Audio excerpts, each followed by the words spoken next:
बहुत बड़े रहस्य की बात कह रहा हूं। दुख तो है लेकिन दुखी नहीं है। दुख का वेदन है लेकिन बहुत आनंद में आ रहा है। अशुभ कर्मों के उदय में आनंद की अनुभूति होना, अभाव में सद्भाव की अनुभूति होना, इस साधक की सबसे बड़ी विशेषता है। और जिस व्यक्ति को दुख में हंसना आ गया, उस व्यक्ति को संसार में व्यक्ति कोई दुखी कर ही नहीं सकता, कोई नहीं कर सकता। दुख में हंसना आ गया, कष्टों में हंसना आ गया, साधुता और कुछ नहीं बंधु। मैंने पूरा साधु जीवन को देखा, कुछ नहीं करना है साधु जीवन में, बस एक ही साधना करना है, दुख आए लेकिन दुखी मत होना, दुख में हंसना सीख लो, बस तुम साधु बन गए, हो गए। कोई तुम्हारा अपमान करे तो तुम समझ जाओ कि इससे बड़ा सम्मान हो ही नहीं सकता। ये प्रशंसा करते हैं महाराज ऐसे है, महाराज ऐसे है, महाराज, कुछ नहीं, इसमें मजा नहीं है, इसमें मजा है ही नहीं। ये तो कई बार हम लोग इसको अपमान मानते हैं, लेकिन तुम कभी निंदा करके देखना, बुराई देखना, हम लोग का चेहरा खिल जाता है। ये है सम्मान, ये है इज्जत, इसका आनंद। प्रशंसा का आनंद तो सारा जगत लेता है, निंदा का आनंद साधु लेता है। फूलों का सुख तो सारी दुनिया भोगती है, लेकिन कांटों का सुख साधु भोगता है। कांटों का सुख जब फूलों पर चलता है तो सुख की अनुभूति सारी दुनिया करती है, और कांटों का आनंद जो लेता है वह एक साधु होता है। क्या कारण है?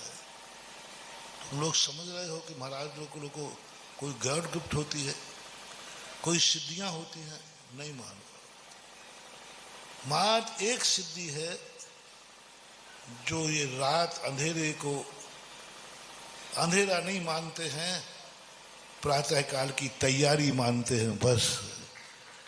और रात में खुश होते, रात नहीं होती तो प्रातःकाल नहीं होता, मंगल नहीं होता, शगुन नहीं होता। तो हम लोग रात को वेलकम करते हैं कि अच्छा हुआ रात आ गई तो सुबह जरूर आएगा। दुख आता है तो सुख जरूर आएगा, नियम है ये।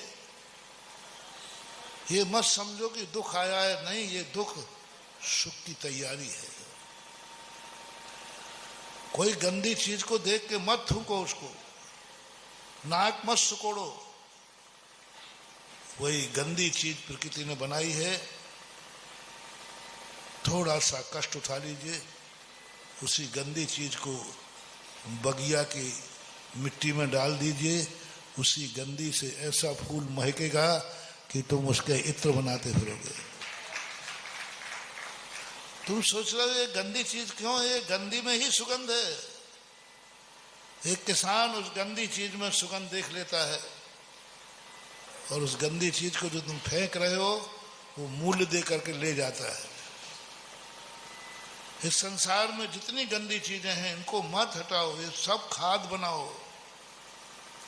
धर्म एक ही कहता है, धर्म का अर्थ है नहीं कि तुम्हारी जिंदगी से गंदगी हट जाएगी, और गंदगी हटाना भी नहीं। मास उस गंदगी को खाद बनाना सीख लो, तुम्हारा सारा काम बहुत होगा अच्छा। खाद बनाना सीख लो गंदगी को। हम गंदगी को झाड़ू लगा करके फेंक देते हैं, थूक देते हैं, नाक बंद कर लेते हैं, बस वहीं तुम सुगंधी से वंचित रह जाते हो।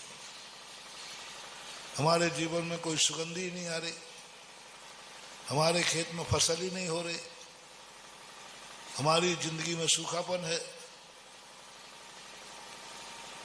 तो जो एग्रीकल्चर वाला होता है, सब इस खेत में कुछ खेती नहीं हो रही, बीज ही नहीं आता। बोले आ जाएगा, बोले कहीं गांव में देखो गंदी चीज पड़ी है क्या, और जो गंदी चीज को उठाकर इसमें डाल दो, अगले साल उस खेत में फसल आ जाएगी। और आ जाती है। जिन खेतों में दम नहीं थी उगने की, खाद डालने के बाद वहां फसल आ जाती है कि नहीं? बस ऐसे ही अपनी जिंदगी है। अपनी जिंदगी में कोई सुख नहीं है, संसार में कोई सुख नहीं है। बस तुम अपनी जिंदगी में उस गंदगी को खाद बनाना सीख जाओ, तुम्हारी जिंदगी खेती लहरा उठेगी। हम लोग कुछ नहीं करते, 24 घंटे जितनी गंदी चीजें आती हैं उनको खाद बनाने की फैक्ट्री है साधु। किसकी फैक्ट्री है? फसल उगाने की नहीं, फसल तो अपने आप उगती है। खाद बनाने की फैक्ट्री का नाम है साधु, जो हर गंदगी को खाद बना देता है और धर्म के खेत में डाल देता है। लो साहब, फसल इतनी गुनी हो जाती है कि लोग दंग रह गए कि ये हो कैसे गया। खेत का कमाल नहीं है, खेत तो पहले भी था। खेत का कमाल नहीं, खेत तो पहले भी था। इस साल फसल लहरा रही है, किसका कमाल है? खाद का कमाल। और खाद गंदा होता है। महानुभाव, ये तो एक उदाहरण समझाने के लिए दे रहा हूं। अपनी जिंदगी में जितनी भी बुराइयां, जितनी भी अशुभ आए, इनको खाद बना दो। आपकी जितनी इतनी खुशहाल हो जाएगी, इतनी खुशहाल हो जाएगी कि दुनिया देख के रंग रह जाएगी। आप पे कौन सी गॉड गिफ्ट है, कौन से देवता प्रसन्न हुए, आपको कौन से महाराज ने आशीर्वाद दिया।